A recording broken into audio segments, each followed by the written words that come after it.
Hello, listeners. Welcome to the DBHS HOSA podcast. My name is Nyansu Chen, your VP of Competitive Events for this year. And I'm Cristina Lin, your tech rep of DBHS HOSA's chapter. All right. In recognition of National Diabetes Month, today's episode will be bringing attention to this disease that affects around 38.4 million people in the U.S. alone. So, Nyansu, why don't we start with answering this? What is diabetes? Well, Cristina, as defined by the CDC, diabetes is a chronic health condition that affects how your body turns food into energy. Normally, after you eat, your body breaks down the food you consume into sugar or glucose and releases it into the bloodstream. Oh, right. So that's what people mean when they say their blood sugar is low because they haven't eaten. Exactly. So when you eat, your blood sugar increases from the food, and then your pancreas releases something called insulin. Oh, that sounds important. It is. To keep things simple, you can think of insulin as a key that lets blood sugar into cells and be used as energy.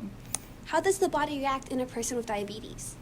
Well, with diabetes, your body doesn't make enough insulin or can't use it as well as it should. This causes blood sugar to remain in the bloodstream, which can cause serious health problems.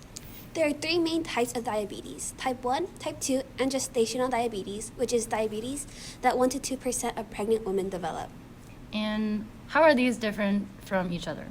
Well, in type 1 diabetes, it's an autoimmune reaction, so the body attacks itself. About 5 to 10% of people with diabetes have type 1, and it can be diagnosed at any age. Currently, type 1 is unpreventable, and in those with type 1, some symptoms include nausea, vomiting, or stomach pains.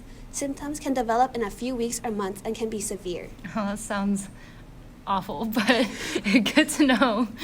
How about type 2 diabetes? Yeah, well, those with type 2 diabetes, they're in their bodies, they don't use insulin well. So blood sugar isn't maintained at normal levels. And in this type of diabetes, it's much more common. About 90 to 95% of diabetics are diagnosed with type 2. And it develops over the years and can be prevented by incorporating healthy lifestyle changes. So in type 2 diabetes, symptoms tend to take years to develop, often difficult to spot, and it's important to understand risk factors like having prediabetes, having an immediate family member with type 2 diabetes. Oh, that's so interesting. In general, those who are diagnosed with diabetes can manage this disease by learning how to manage what they eat and the combination of the foods they eat.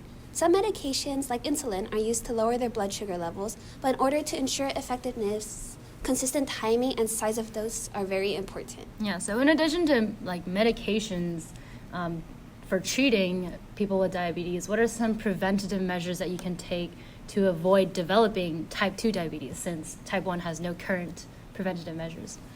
I would say the best way to prevent type 2 diabetes would be lifestyle changes. For those with prediabetes, obesity, family history, or high cholesterol, they have an increased risk. The American Diabetes Association recommends people with prediabetes lose at least 7 to 10% of their body weight.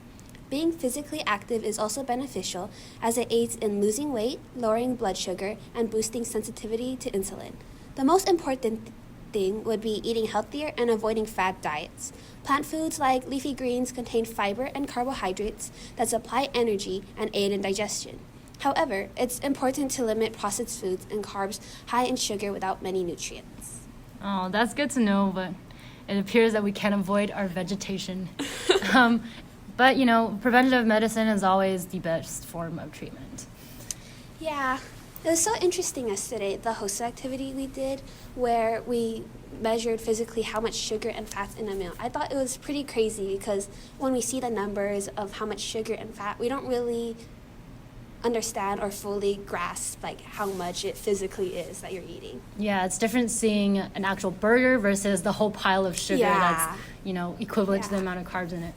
Yeah, and as someone who, I love a good In-N-Out burger, but, I have, on my dad's side of the family, we have a history of type 2 diabetes, and, as we just went over, that's preventative, or we can prevent that, and, I always had to be really conscious about what I'm putting in my body because, even though a lot of the food that we're eating is conserved into energy or used for normal bodily functions, just basic cell function that we don't even think of.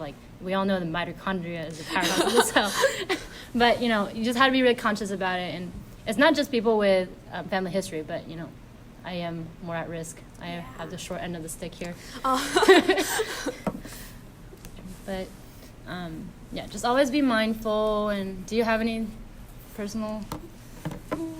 No, but I completely agree with you. Like, it's always important to watch what you eat, and you can always enjoy like the occasional fast food meal or sugar, but best to keep it in moderation. It's all about balance, I think, not just limiting what you're eating, but it is very important.